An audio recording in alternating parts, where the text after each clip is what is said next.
मैं यूनिवर्सिटी से अपने घर वापस आया तो मुझे मेरी अम्मी ने कहा कि जल्दी से तैयार हो जाओ, हम तुम्हारी नानी के घर जा रहे हैं।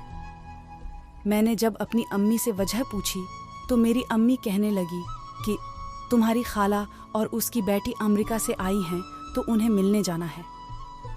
ये सुनकर मैं बहुत खुश हुआ क्योंकि खाला की बेटी ने और मैंने मैट्रिक तक एक साथ पढ़ाई की थी और तब से मैं उसे शदीद मोहब्बत करता था, लेकिन कभी मैं इससे अपनी मोहब्बत का इजहार नहीं कर पाया। वो मैट्रिक करने के बाद अपनी अम्मी के साथ अमेरिका चली गई थी तो मेरी दोबारा कभी मुलाकात या उसे बात ही नहीं हो पाई थी। इसलिए मैं बहुत खुश था क्योंकि मैं उससे 5 साल बाद मिलने वाला था। फिर मैं तैयार हुआ और मैं और मेरी अम्मी नानी के घर चले गए। वहाँ पहुँचकर जब मैंने उसको देखा तो मैं देखता ही रह गया। वो पहले से भी ज़्यादा स्मार्ट और ख़ूबसूरत हो चुकी थी। दुआन सलाम करने के बाद मैं फ़ोन सुनने के लिए छत पर गया तो वो भी मेरे पीछे छत पर आ गई। उसने खामोशी से मेरे पीछे से आकर आहिस्ता आवाज़ से मेरा नाम लेकर पुकारा। मैं अभी पीछे मोड़ने ही वाला था कि उसने मेरा हाथ पकड़ लिया और कहने लगी कि तुम हमारा बचपन कैसे भूल गए? क्या मैं तुम्हें कभी याद नहीं आई? ये सुनकर मैं जाने अनजाने में ये बोल गया, कौन सा ऐसा दिन था जब मैं तुम्हें भूल पाया हूँ? मेरी बात सुनकर उसका चेहरा जगमगा उठा। फिर मुझसे कहने लगी, क्या तुम मुझसे शादी करोगे? मुझे लगा कि शायद वो मजाक कर रही है, लेकिन मुझे उसने बताया कि वो बचपन से मुझसे मोहब्बत करती है और वो ख़ास मेरे लिए ही पाकिस्तान आई है। ये सुनकर मुझे बहुत खुशी हुई और मैंने खुशी खुशी हाँ कर दी। फिर कुछ देर बाद हम दोनों छत से नीचे आए तो हमारे रिश्ते की बात उम्मी और खाला के दरमियान चल रही थी। इसी तरह कुछ दिन बाद हम दोनों की खुशी खुशी मंगनी करवा दी गई। मंगनी के बाद वो लोग अमेरिका वापस चले गए। खाला ने कहा कि वो लोग 1 साल बाद यहाँ आकर शादी कर जाएंगे।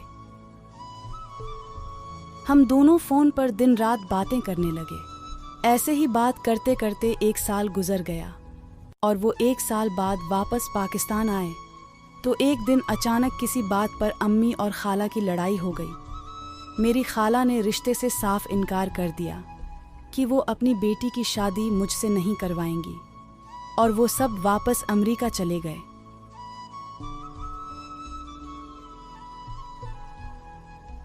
मेरे सारे ख्वाब टूटकर बिखर चुके थे। अमेरिका जाकर उसने मुझे कॉल की और वो रोने लग गई। मैंने उसे दिलासा दिया कि सब ठीक हो जाएगा, तुम फिक्र मत करो। और फिर हम दोनों अम्मी और खाला की सुलह होने का इंतज़ार करने लगे। पूरा 1 साल ऐसे ही गुजर गया, लेकिन अम्मी और खाला की सुलह नहीं हुई। फिर उसने बताया कि वो सब मामों के घर पाकिस्तान आ रहे हैं तो मैं अम्मी के पाँव में बैठकर रोने लगा और मैंने अम्मी को कहा कि प्लीज़ खाला से सुलह कर लें। अम्मी ने मुझसे वादा किया कि वो खाला से सुलह कर लेंगी। मैं बहुत खुश हुआ और उनके पाकिस्तान आने का इंतज़ार करने लगा।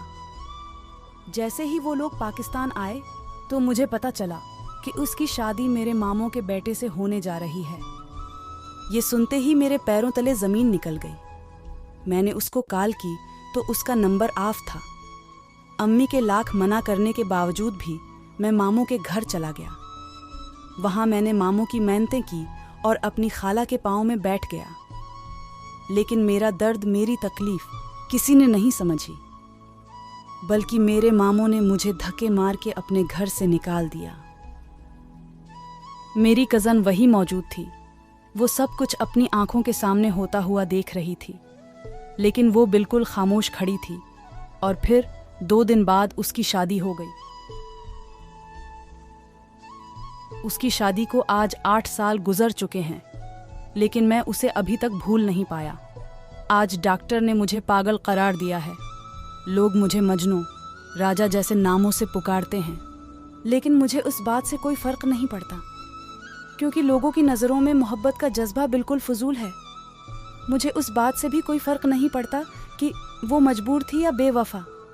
मेरे लिए वो मेरी पहली और आखिरी मोहब्बत है। मेरे करीब मोहब्बत में किबला बदल लेना शिर्क के ज़ुमरे में आता है।